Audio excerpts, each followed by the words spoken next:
এখন ফিরাদ হাকিমের চ্যাপ্টার হয়েছে, পরবর্তীতে দেখবেন অরূপ বিশ্বাসের চ্যাপ্টারও খোলা হবে, শুধু সময়ের অপেক্ষা। অরূপ বিশ্বাসের হয়ে রাজসাক্ষী দেবে শতদ্রু রায়, তাও বলে দিচ্ছে যে অলরেডি 100 কোটি টাকা ডিফরমেশন করে বসে আছে। অরূপ বিশ্বাসের হয়ে সাক্ষী দেওয়ার লোক আমাদের হাতে আছে, অরূপ বিশ্বাসের জন্য অরূপ বিশ্বাসের বিরুদ্ধে তথ্য দেওয়ার লোক আমাদের হাতে আছে, এবং অরূপ বিশ্বাসের বিরুদ্ধে অকাট্য প্রমাণ দেওয়ার মতো প্রমাণ আমাদের হাতে আছে। শুধু সময়ের অপেক্ষা এদের আইনের আওতায় এনে জেলে ঢোকানোর ব্যবস্থা করা।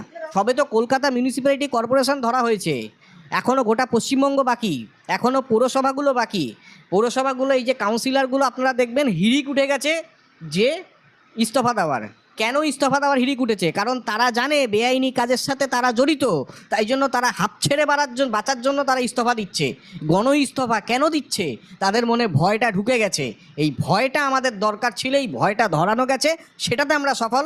সাধারণ মানুষ নিশ্চিন্তে, যারা দুর্নীতিগ্রস্ত তারা ভয় পাচ্ছে, এই ভয়টা দরকার, এবং এই ভয়টা ধরানো গেছে বলেই সরকার এই ক্ষেত্রে সফল।